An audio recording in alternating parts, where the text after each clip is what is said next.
किस चीज़ की गारंटी है जी, हमें ये बताओ। ये कहते हैं, इन्होंने अभी कहा कि मंगलसूत्र तो इन्होंने पहले ही बेच दिया। हमारे चौधरी इसराइल हैं, जो उन्होंने यहाँ पर जनता को बुलाकर अपने कार्यालय के पर सभी को संबोधित किया, सभी का धन्यवाद किया यहाँ पर पहुँचने पर, और सभी को प्रेम और भाईचारे के, और उन्होंने यही वो दिया संदेश कि ये आगे चल के ये जो बीजेपी सरकार है, ये भीमराव अंबेडकर के लिखे हुए संविधान को बदलना चाहती है, और इनसे बचने की प्रेरणा देते हैं, और यही कहते हैं कि इनके नक्शे कदम पे चलो और भाईचारा बना के रखो। किस तरह से देखते हो, कितने वोट दोगे आप कांग्रेस सरकार? कांग्रेस के लिए हम काफ़ी मेहनत कर रहे हैं, और हमें पूरा विश्वास है अब की बार कांग्रेस सरकार बनेगी। तो बीजेपी वाले तो बोल रहे हैं कि अब की बार 400। भाई, मेरा गांव मंडकौला है, मैं पिछली बार भी उनके साथ था और आगे भी उनके साथ ही रहूँगा। और रही भाई साहब टिकट लेकर आते हैं या नहीं लेकर आते, हम उनके साथ हैं, और हमारा गांव अब की बार पूरा जोर लगाएगा, और 80% तो है ही है, और भगवान ना चाहता और भी और ऊपर बढ़ेगा।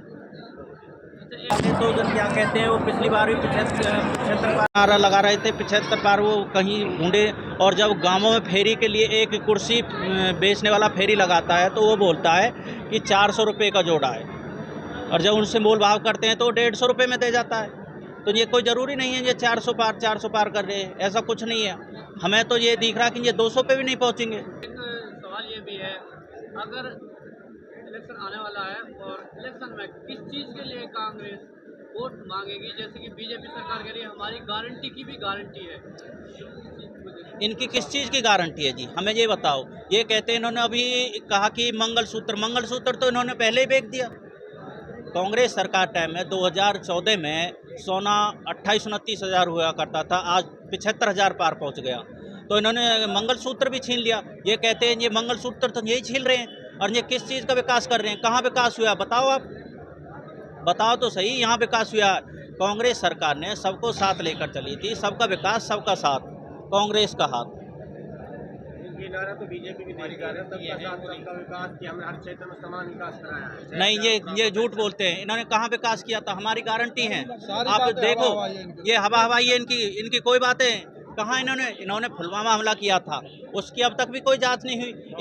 और ये अभी एक उसमें दिल्ली में आम आदमी पार्टी सरकार में एक मंत्री हुआ करते थे, और वो जब आम आदमी पार्टी में थे, मंत्री थे, जब तो वो भ्रष्टाचारी हो गए, और जब इनके पास चले गए वो बेंचो गंगाजल से धो गए। तो ऐसा कुछ नहीं है, सबसे बड़ी भ्रष्ट पार्टी है तो बीजेपी सरकार है। हतीन की जनता से यही अपील करते हैं कि भाई इसराइल चौधरी का ज़्यादा से ज़्यादा साथ दें, और ज़्यादा से ज़्यादा भारी मतों से विजयी एक साथ सब एक हाथ से मोहर लगाकर जोर लगाएं।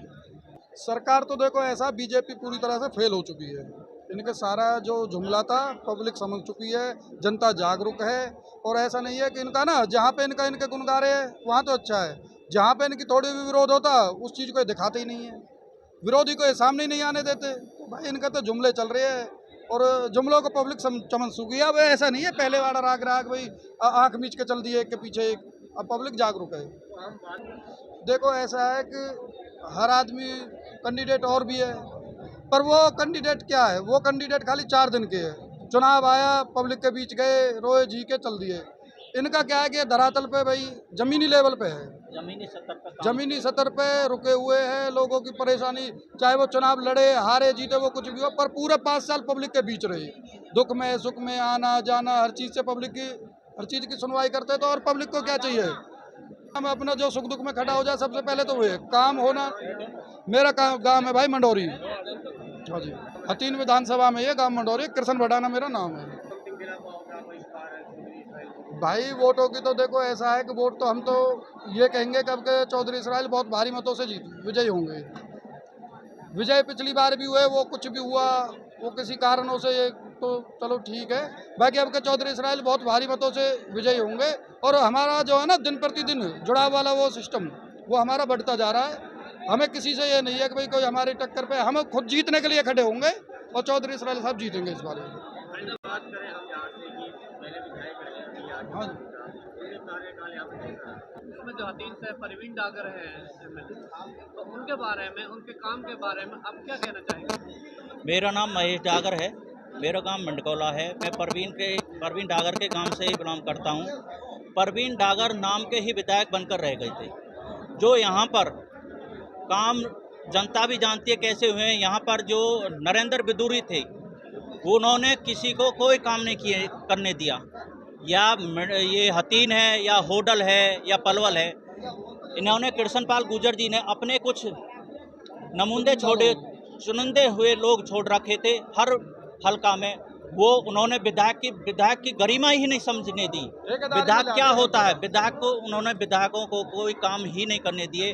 गांव मंडकौला में एक मुंबई बड़ौदा हाईवे पर मंडकौला में पिछली साल एक कट के लिए 38 दिनों धरना चला था। वहाँ पर वो भी अभी ऐसा का ऐसा ही पड़ा है, उसकी भी कोई सुनवाई नहीं है। घोषणा ही हुई है और कुछ नहीं है।